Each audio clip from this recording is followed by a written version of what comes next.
উপস্থিত গুরুত্বপূর্ণ আলোচনা নিয়ে আসছে হাফেজ মাওলানা জাকারিয়া আল হুসাইনি। আসসালামু আলাইকুম ওয়া রাহমাতুল্লাহি ওয়া বারাকাতুহু। আপনারা সবাই ভালো আছেন?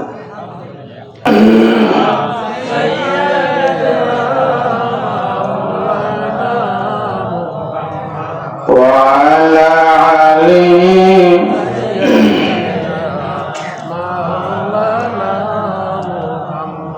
بلغ العلا بكماله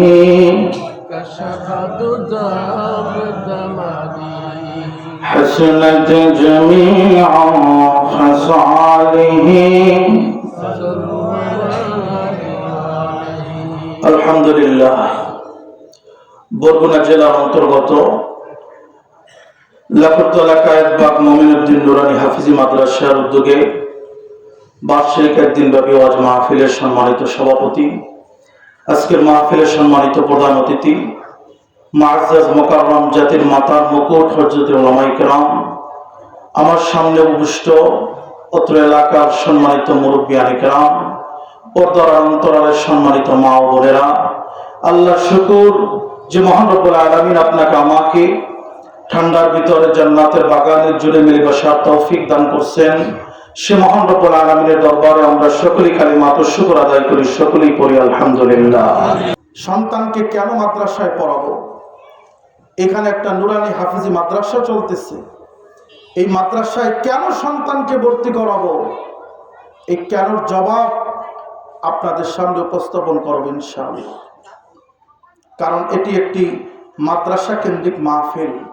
এখানে আমার একটা কথার মাধ্যমে যদি একটা মানুষের দিল পরিবর্তন হয়ে যায়, আর সে যদি তার নাতিকে, তার ছেলেকে, তার ভাতিজাকে, তার আত্মীয়র ভিতর থেকে কোনো একটা মানুষকে যদি দ্বীনি শিক্ষায় শিক্ষিত করে মানুষের মতো মানুষ বানাইতে পারে, আজকের এই মাহফিলটা সার্থক হয়ে যাবে। কথা বলেন ঠিক কিনা?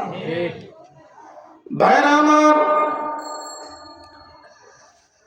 কেন মাদ্রাসায় আপনার সন্তানকে ভর্তি করাবেন?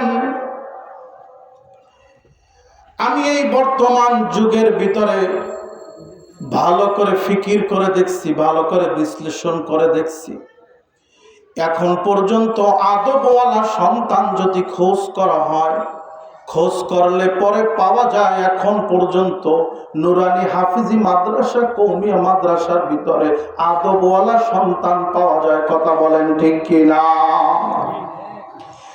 যেই বাচ্চারা 24 ঘন্টা আল্লাহর কোরআন খুলে খুলে পড়ে,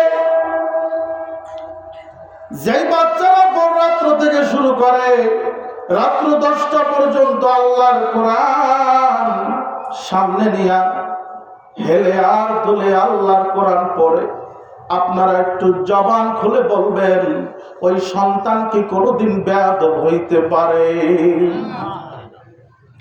আমি একটা মাদ্রাসার ছাত্রের ঘটনা আপনাদেরকে শোনাই।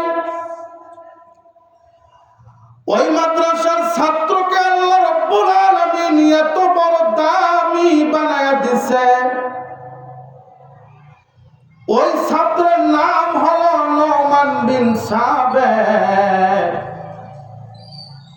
বড় লোকের সন্তান নয়, দিনমজুর করা বাবার সন্তান। নোমান বিন সাবের দ্বীনি ইলম শিক্ষা করার জন্য মরুভূমির পথ পাড়ি দিয়ে মাদ্রাসায় কিতাবের দর্শে বসার জন্য বহু কষ্ট করে মাদ্রাসায় প্রতিদিন যায়। ক্লাসের ভিতরে যেই ছাত্র মেধাবী হয়, ভালো কিতাব বুঝে, ভালো পড়াশোনা করে, ওস্তাদ কিন্তু ওই ছাত্রের বেশি মহব্বত করে। কথা বলেন ঠিক কিনা? নোমান বিন সাবের এমন একজন ছাত্র ছিল, যেই ছেলে ক্লাসের ভিতরে 1 নাম্বার ছিল, আদবের দিক থেকে 1 নাম্বার ছিল। নোমান বিন সাবের খালি পায় মাদ্রাসার ভিতরে যখন ঢোকে, উস্তাদ তাকায়া দেখে, আহারে এমন একটা আদবওয়ালা সন্তান, এমন গরিব বাবার সন্তান, এক জোড়া জুতা পায়ে পরিধান করিয়া মাদ্রাসায় আসতে পারে না। উস্তাদ দিলের ভিতরে একটু কষ্ট দিয়া নোমান বিন সাবিতের ডাক দিয়া কয়, বাবারে আজকে ক্লাস শেষ হয়ে যাওয়ার পরে তুমি একটু আমার সাথে দেখা করবা। নোমান বিন সাবিত ক্লাস শেষ হয়ে যাওয়ার পর হুজুরের কামরার ভিতরে যখন ঢুকলো, উস্তাদ তার খাটের তল দিয়া পুরান এক জোড়া জুতা বাইর করে দিছে। ডাক দিয়া কয়, নোমান,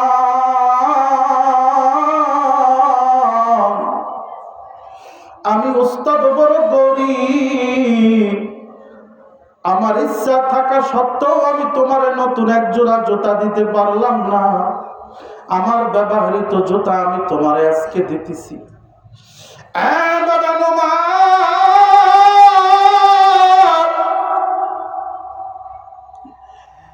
তুমি প্রত্যেকটা দিন খালি পায়ে ক্লাসের ভিতরে আসো রে বাবা, তোমার পায়ের নিচে ঠুসকার মতো পড়ে গেছে। আমি উস্তাদের কলিজা বড় ব্যথা লাগে। আমার ব্যবহৃত এক জোড়া জুতা আমি তোমারে দিলাম, এই জুতা জোড়া পরিধান করিয়া প্রতিদিন মাদ্রাসায় আসবা। নোমান ইবনে সাবিত হুজুরের জুতা জোড়া হাতের ভিতরে নিয়া হুজুরকে সালাম দিয়া হুজুরের কামরা থেকে বের হয়ে গেছে। নোমান ইবনে সাবিত জুতা জোড়া হাতের ভিতরে নিয়া পথের ভিতরে হাঁটে আর চোখের পানি ছেড়ে ছেড়ে কাঁদে। আহারে, যেই উস্তাদ এই জুতা পরিধান করছে, ওই উস্তাদের জুতা আমি কেমনে করে পায়ে লাগাবো? নোমান বিন সাবিত যত জোড়া বগলের ভিতরে নিয়া কিতাবের গাঁটটি মাথার ভিতরে নিয়া বাড়ির দিকে যাইতেছে আর চিন্তা করতেছে, এই জুতা আমি কেমনে পায়ে লাগাবো, আমার উস্তাদের জুতা। বাড়িতে যাওয়ার পরে কিতাব গুলা রেখা খানা দানা খাইয়া গোসল কইরা ফ্রেশ হইছে, কিতাব নিয়ে বইছে, আর পড়ার মন ভরে না, পড়ার ভিতরে আর মন ভরে না। আহারে, আমার উস্তাদ তো আগামীকালকে এই জুতা পাই দিয়ে আমারে যাইতে বলছে, যদি আমি এই জুতা পাই দিয়া যাই তাহলে উস্তাদ খুশি হইবে, কিন্তু আমি কেমন তারা আমার উস্তাদের জুতা আমি পায়ে লাগাবো? ও লাগুরতলার যুবক ভাই, মুসলমান, কেমন আদবওয়ালা ছাত্র, আজকে সমাজের দিকে তাকাইলে দেখা যায় বড় ছোট কোনো সম্মান নাই। আছে নাকি? আছে নাকি? নাই। মাদ্রাসায় ছেলেটারে পড়ান, নাতিটারে পড়ান, আল্লাহ রাব্বুল আলামিন আদবওয়ালা সন্তান দান করবে। কথা কোন ঠিক কিনা? নোমান বিন সাবিত বাড়িতে যাইয়া রাতের বেলায় কিতাব নিয়ে বসছে, কিন্তু পড়ার প্রতি কোনো মনোযোগ নাই। রাত্র যখন গভীর হয়ে গেছে, বড় টেনশন, আমি এই জুতা পরিধান করে কেমন করে আগামীকাল সকালে যাব। হঠাৎ করে মাথার ভিতরে সুচিন্তা এসে গেছে, আমি এই জুতা পরিধান করব তো করব, কিন্তু এই জুতা আমি পায়ে পরিধান করব না। নোমান বিন সাবিত সারা রাত্র বৈশা, আগের যুগের জুতাগুলো ছিল কাঠের খরমা, উপরে পুষ্টা কাপড় দিয়া জুতা বানানো ছিল। ওই জুতার কাপড়টার সুন্দর করে খুলছে, সুই সুতা হাতের ভিতরে নিয়া দুইটা জুতার কাপড় একাত্র কইরা সারা রাত্র বৈশা বৈশা মাথার একটা টুপি বানাইছে। জোরে কান সুবহানাল্লাহ। পরের দিন সকালবেলা ওই টুপিটা মাথার ভিতরে পরিধান কইরা মাদ্রাসার ভিতরে যখন গেল, উস্তাদ তাকায়া তাকায়া দেখতে পায় আজকেও নোমান বিন সাবিত খালি পায়ে মাদ্রাসায় আসছে। ও আমার বাবাজিরা, দিল দিয়া শুনবেন, মাত্র 2 মিনিটে শেষ করে দেব, আজানের সময় হয়ে গেছে। ওলাকুরতলার ভাইরা, কেমন সন্তান ওই বাবার ছিল, কেমন উস্তাদের কেমন ছাত্র, 2টা মিনিট একটু মনোযোগ দিয়ে শোনেন। পরের দিন সকালবেলা যখন মাদ্রাসায় গেল, খালি পায়ে চলে গেল। খালি পায়ে যাওয়ার পরে উস্তাদ তাকায়া তাকায়া দেখি নোমান বিন সাবেত আজকেও খালি পায়ে আসছে। উস্তাদ দিলের ভিতরে একটু কষ্ট পাইল, আহারে কেন কেন আমার এই নোমান আমার জুতা জোড়া মনে হয় ফালাইয়া দিছে, আমি পুরান জুতা তারে দিছি এই জন্য মনে হয় ফালাইয়া দিছে। নোমান বিন সাবেতের উস্তাদ ডাক দিয়ে বলে, এই নোমান, ক্লাস শেষ হয়ে যাওয়ার পরে আমার কামরার ভিতরে ঢুকবি। যখন রুমের ভিতরে যখন ঢুকলো, রুমের ভিতরে ঢোকার পরে উস্তাদ লাঠি দিয়া নোমান বিন সাবেতের আঘাতের পর আঘাত করতেছে। কারণ উস্তাদ মনে করছে আমি তার পুরান এক জোড়া জুতা দিছি, এই জন্য মনে হয় জুতা জোড়া ফালাইয়া দিছে, খালি পায়ে আবার আসছে। ওস্তাদ যখন লাঠি দিয়ে আঘাতের পর আঘাত করতেছে, নোমান ইবনে সাবেত মুস্কি মুস্কি হাসতেছে, জোরে কান সুবহানাল্লাহ।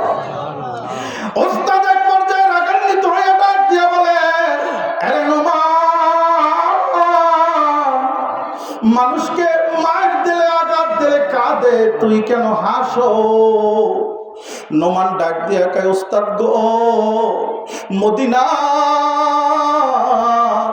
নবী আমার স্বপ্নে আইসা বইলা গেছে, এরে নোমান, এলেম শিখতে যাইয়া উস্তাদের হাতের লাঠির আঘাত যদি তোমার শরীরের ভিতরে লাগে, তাইলে ওই শরীরটা আল্লাহর বানানো জাহান্নামের আগুনে স্পর্শ করবে না।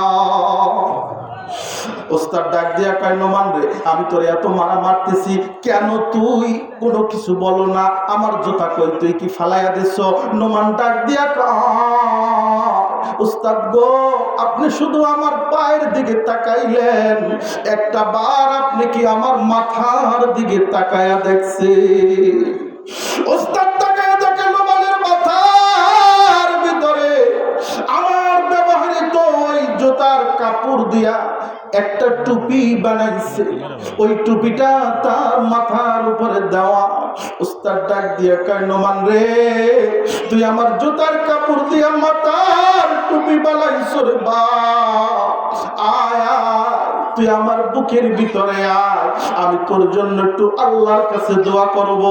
নোমান ইবনে সাবেত রে বুকের ভিতরে নিয়া তার উস্তাদ এমন দোয়া কইরা দিছে, এক দোয়ায় নোমান বিন সাবেত রে জগৎ বিখ্যাত ইমাম বানায়া দিছে, জোরে কোন সুবহানাল্লাহ। মুসলমান বাবারা, ওই ইমাম আর কেউ নয়, আমাদের হানাফি মাযহাবের ইমাম, ইমামে আযম আবু হানিফা রাহমাতুল্লাহি আলাইহি। মাদ্রাসায় ছেলে পড়াইলে লাভ আছে না নাই? মাদ্রাসার সন্তানরা বেয়াদব হয় না। এই যে নুরানির ছাত্ররা রাস্তা দিয়ে যায়, দেখলে সালাম দেয় কি দেয় না? জোরে কর। এই সন্তান যখন কোরআন তেলাওয়াত করবে, আপনার ইন্তেকালের পরে আপনার জানাজা পড়াবে, আপনার কবরের পাশে যাইয়া যখন সূরা ইয়াসিন পড়বে, রাসূল বলেন, কোন সন্তান যদি পিতার কবরের পাশে যাইয়া, মাতার কবরের পাশে যাইয়া আল্লাহর কোরআন খুলে খুলে পড়া শুরু করে, ওই বান্দার কবরের আযাবকে আল্লাহ মাফ করিয়া দেয়। আল্লাহ পাক রব্বুল আলামিন আমাদের প্রত্যেকের সন্তানকে দ্বীনের খাদেম বানায় দেন, বলেন আমিন।